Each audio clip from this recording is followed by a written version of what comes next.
Et maintenant, l'actualité de l'Amérique latine. Cette semaine, au Honduras, un nouveau président est investi à Tegucigalpa lors d'une cérémonie officielle en présence des autorités institutionnelles honduriennes.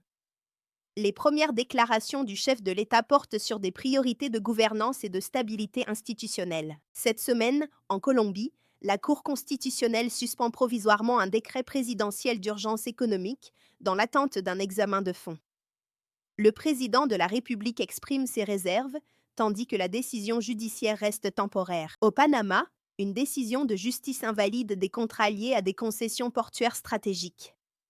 Le dossier complique un projet de transaction internationale en cours, selon les autorités judiciaires et les parties concernées. Au Mexique, des avocats et des acteurs judiciaires dénoncent des irrégularités dans des transferts de membres de cartels vers les États-Unis. Les autorités judiciaires mexicaines sont appelées à préciser les bases légales des procédures de coopération. Ce jour, à Caracas, le gouvernement vénézuélien adopte une réforme du cadre pétrolier visant à accorder davantage d'autonomie opérationnelle aux acteurs du secteur énergétique.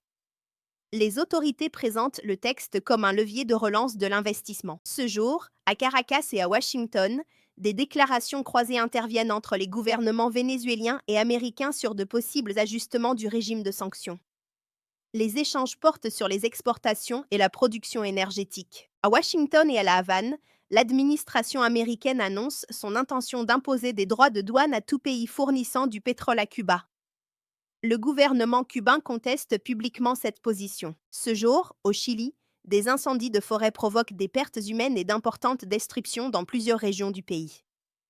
Les autorités chiliennes mobilisent les services de secours et indiquent que les bilans restent évolutifs. Dans le sud de l'Argentine, les autorités nationales et provinciales déclarent l'urgence face à des incendies affectant une région entière. Les impacts potentiels concernent les populations et l'économie locale. Ce jour, au Pérou, des migrants vénézuéliens sont signalés en situation de vulnérabilité sur le territoire national.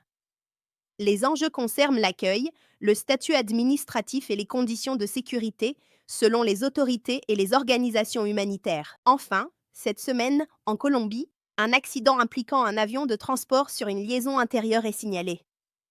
Les autorités aéronautiques ouvrent une enquête afin de déterminer les causes de l'incident. Ce dimanche 1er février 2026, au Costa Rica, les électeurs sont appelés aux urnes dans le cadre du premier tour de l'élection présidentielle, organisée simultanément avec les élections législatives.